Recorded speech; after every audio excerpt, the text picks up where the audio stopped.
Ma femme a fait ses valises et a dit « Je déménage ce soir, n'essaie pas de m'arrêter ». Je ne l'ai pas fait. Au lieu de ça, j'ai appelé mon avocat, annulé ses cartes de crédit et changé les serrures. 3 jours plus tard, elle dormait sur le canapé de son ami, me suppliant de la laisser revenir. J'ai simplement répondu. Salut à tous, un rapide merci. Plus de 14% d'entre vous sont déjà abonnés et ça compte énormément pour moi. Si vous êtes nouveau ici et que vous aimez ces histoires, rejoignez la famille en cliquant sur le bouton d'abonnement. Nous sommes en route pour les 1000. Écoutez, je vais être honnête avec vous. Tout ce bazar a commencé parce que ma femme, Linda, se croyait bien plus intelligente qu'elle ne l'est en réalité. Nous sommes mariés depuis 3 ans, j'ai 34 ans, elle en a 31. Je travaille dans le bâtiment, je dirige ma propre équipe et je gagne plutôt bien ma vie. Linda travaille à temps partiel dans une boutique et passe la plupart de son temps sur les réseaux sociaux à se plaindre de tout. Le problème a commencé il y a environ 6 mois, quand Linda s'est mis en tête qu'elle méritait mieux que notre vie. Une meilleure maison, une meilleure voiture, un meilleur mari, probablement. Elle a commencé à déclencher des disputes pour des bêtises et à faire des commentaires sur le fait que ses amies célibataires semblaient tellement plus heureuses. Le mois dernier, elle a commencé à rentrer tard, avec ses amis, arrivant à 2 heures du matin en disant qu'elle passait juste des soirées entre filles. Bien sûr, Linda, si tu le dis. Il y a 2 semaines, j'ai découvert qu'elle parlait à son ex-petit ami, Derek, sur Instagram. Et pas seulement parler, il prévoyait de se voir. Quand je l'ai confrontée à ce sujet, elle a retourné la situation contre moi, disant que j'étais contrôlant et jaloux. Ça aurait dû être mon premier indice qu'elle préparait quelque chose. Vendredi soir, je rentre du travail vers 18h et Linda est dans la chambre, en train de jeter des vêtements dans des valises. Pas comme pour un voyage, mais comme si elle déménageait. Qu'est-ce qui se passe, je lui demande. Elle ne me regarde même pas, continue juste de fourrer des affaires dans des sacs. J'en ai marre, Jack. Ce mariage ne fonctionne pas. Je déménage ce soir. Qu'est-ce que tu veux dire par tu déménages? On n'en a même pas parlé. Il n'y a rien à dire. J'ai pris ma décision. Linda, où est-ce que tu vas? Et si on essayait d'arranger les choses?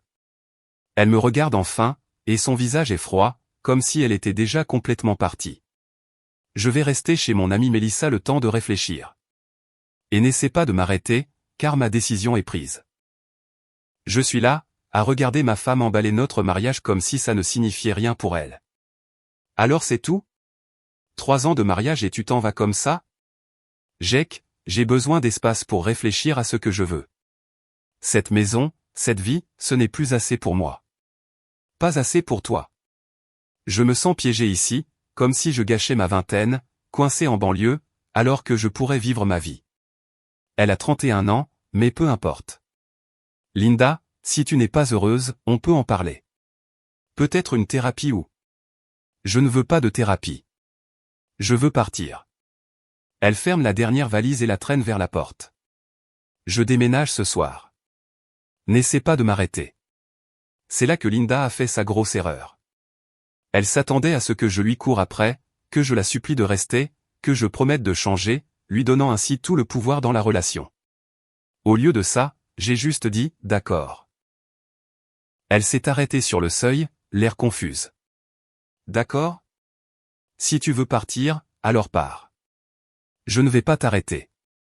Jack, tu ne vas même pas te battre pour notre mariage ? Linda, tu viens de me dire que tu en avais marre et que tu ne voulais pas de thérapie.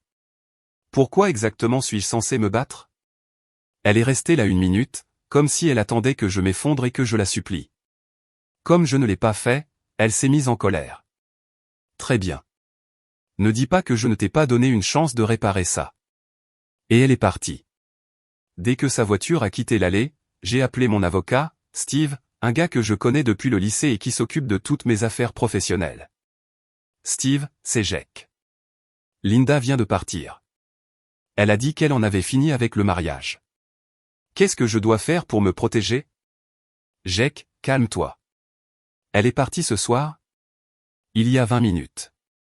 Elle a fait ses valises et a déménagé. Elle a dit qu'elle avait besoin d'espace pour réfléchir à ce qu'elle voulait. D'accord. La première chose à faire est de comprendre tes droits.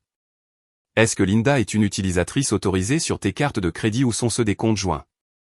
Utilisatrice autorisée. Les comptes sont tous à mon nom, elle a juste des cartes qui y sont liées. Bien. Tu peux absolument les annuler. Les comptes bancaires joints doivent rester ouverts, mais tu peux lui retirer l'accès au compte de crédit que tu possèdes seul. Change les serrures de la maison si elle est uniquement à ton nom. La maison est à moi. Je l'ai achetée avant notre mariage. Parfait. Documente tout ce qu'elle a pris avec des photos. Ça te protégera si elle prétend que tu as gardé ses affaires. J'ai passé les 2 heures suivantes à annuler les cartes de crédit de Linda et à appeler ma banque pour lui retirer l'accès aux comptes qui étaient les miens. Nous avions un petit compte courant joint pour les dépenses du ménage que j'ai laissé intact, suivant les conseils de Steve. J'ai appelé un serrurier qui est venu samedi matin et a changé toutes les serrures de la maison. Ça m'a coûté $400, mais ça valait chaque centime. Samedi après-midi, j'ai fait le tour de la maison et j'ai pris des photos de tout ce que Linda avait laissé, meubles, décorations, ustensiles de cuisine. Il s'avère que quand on fait ses valises à la hâte, on ne pense pas au fait que la plupart de ses affaires ne rentreront pas dans des valises. Ce qui est drôle, c'est que Linda dépensait de l'argent comme une folle depuis des mois, mais n'en avait jamais économisé. Vêtements de marque, dîner chic, maquillage cher, elle vivait sur mes revenus sans se construire la moindre indépendance. Dimanche, mon téléphone a commencé à sonner. Jake, qu'est-ce que tu as fait? Mes cartes ne fonctionnent pas. Salut Linda.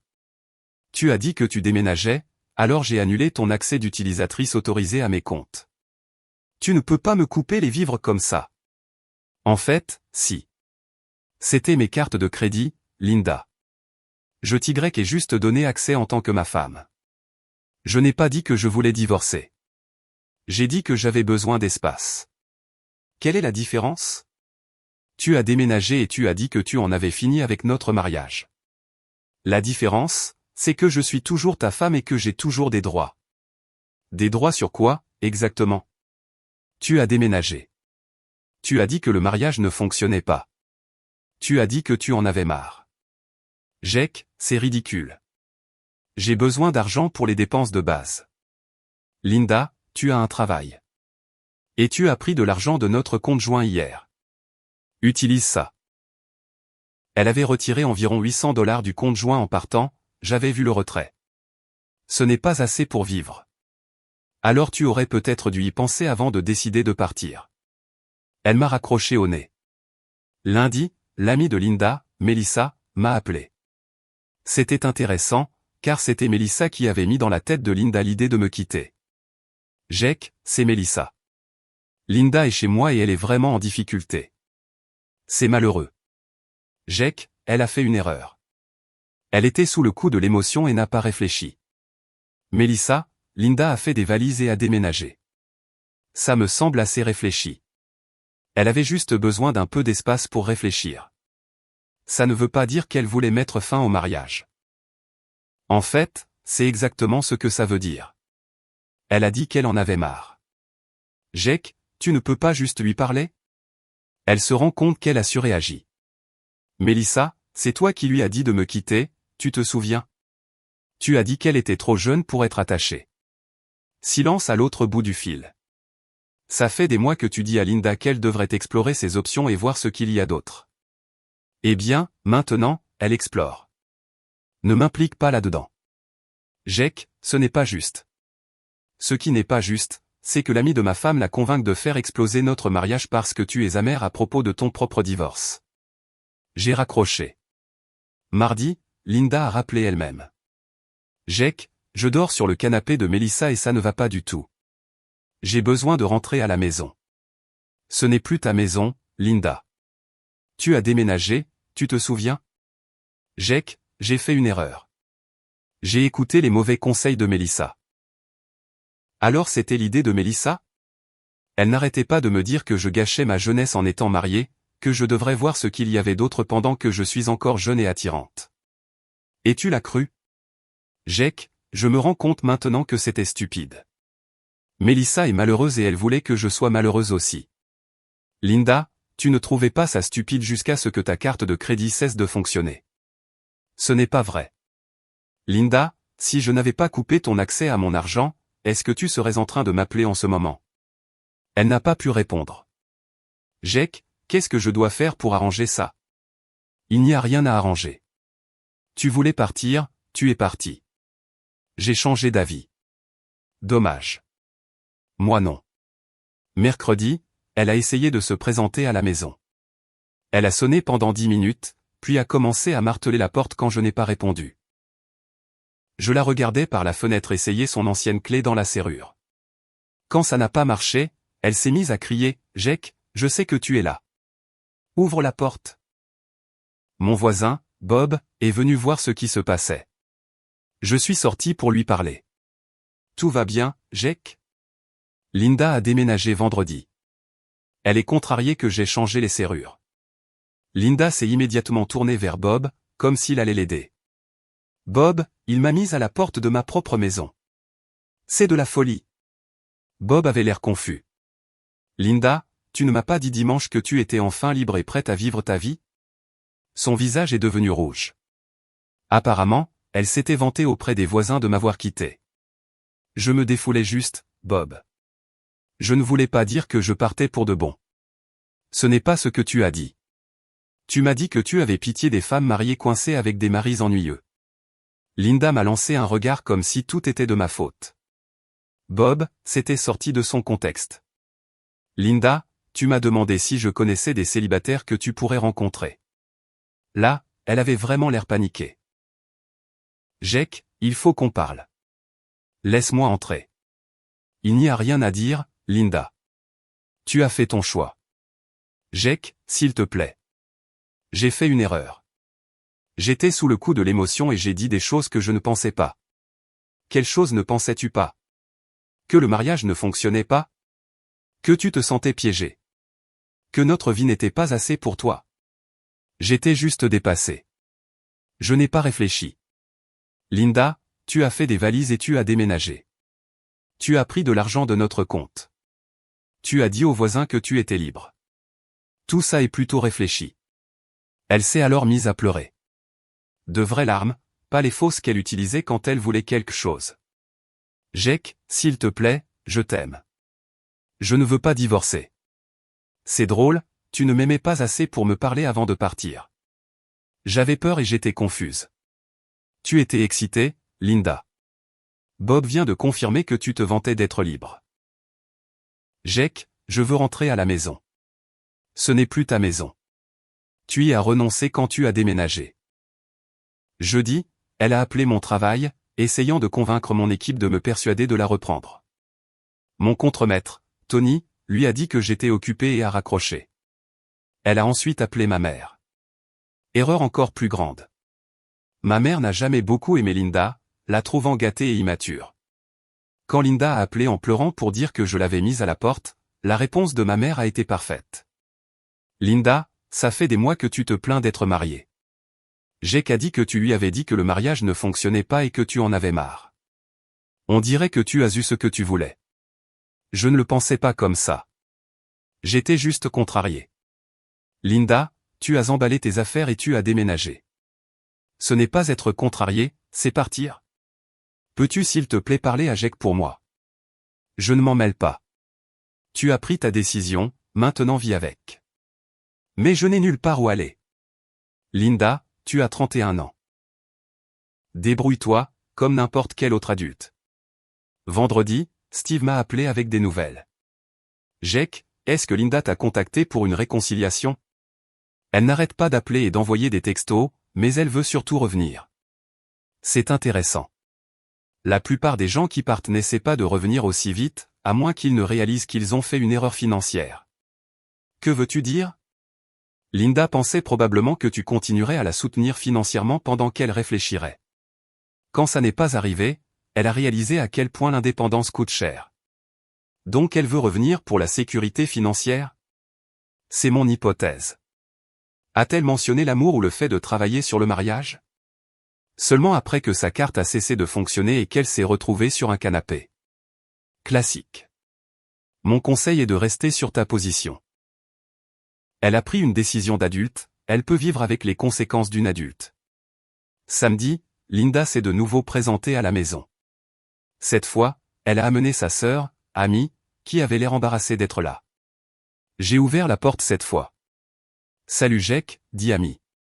Linda m'a demandé de venir te parler. À propos de quoi? De la laisser revenir. Elle se rend compte qu'elle a fait une erreur. J'ai regardé Linda, qui se tenait derrière Amy, l'air abattu. Amy, Linda m'a dit que notre mariage ne fonctionnait pas et qu'elle en avait marre. Elle a fait ses valises et a déménagé. De quelle erreur parles-tu? Elle était sous le coup de l'émotion et a dit des choses qu'elle ne pensait pas. Elle a fait des valises, Amy. Elle a pris de l'argent de notre compte. Elle a dit aux voisins qu'elle était excitée d'être libre. Ce n'est pas de l'émotion, c'est planifié. Jake, tout le monde fait des erreurs. Tu ne penses pas que votre mariage vaut la peine qu'on se batte pour lui?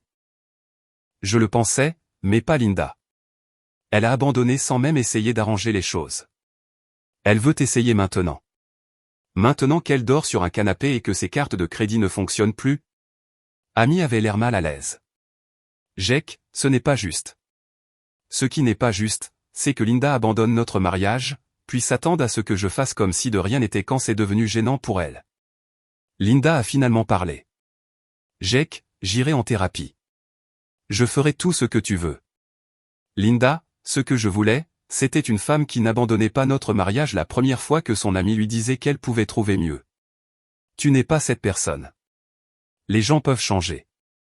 Peut-être, mais ça ne m'intéresse pas de le découvrir avec quelqu'un qui a abandonné notre mariage. Jake, s'il te plaît. Je n'ai nulle part où aller. Mélissa m'a mise dehors parce que je ne peux pas contribuer au loyer. On dirait que tu as besoin de trouver un travail à plein temps. Avec quel argent?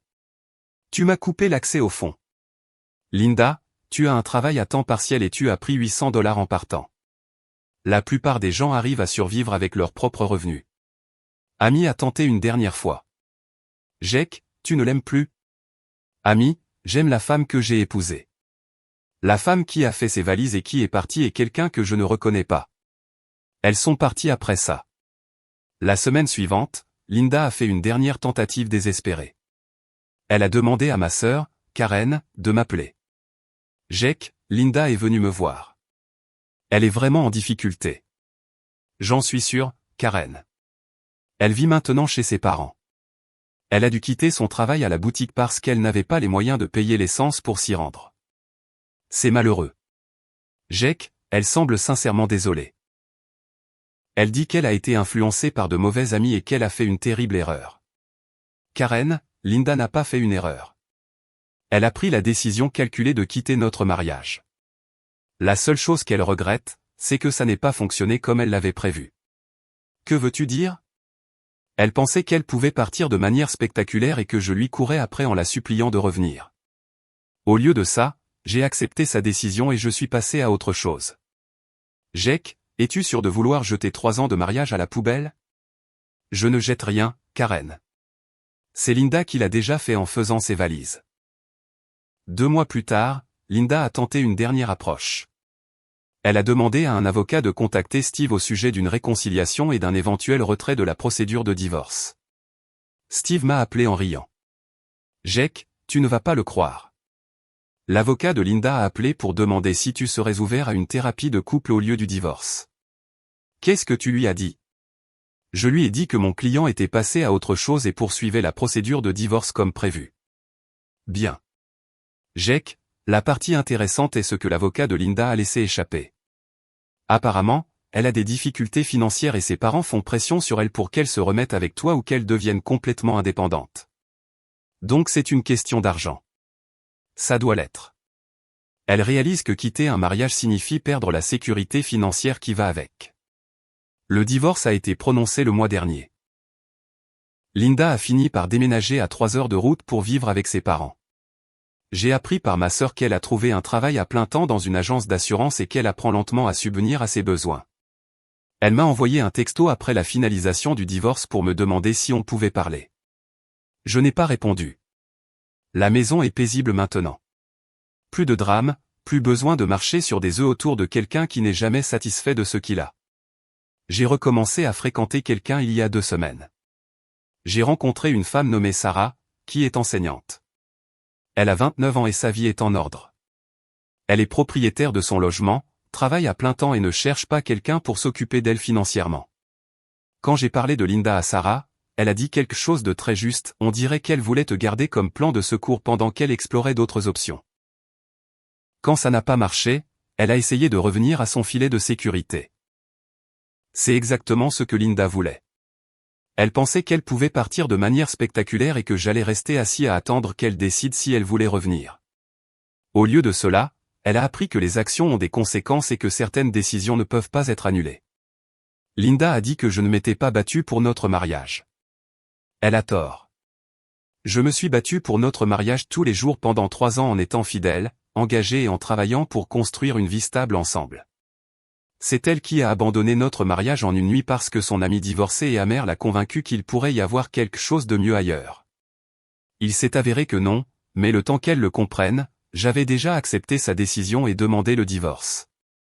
La meilleure leçon que j'ai jamais apprise est que, quand quelqu'un vous montre qu'il ne veut pas être avec vous, croyez-le du premier coup. Ne courez pas après les gens qui s'éloignent de vous. Laissez-les partir et voyez à quel point ils appréciaient réellement ce qu'ils avaient.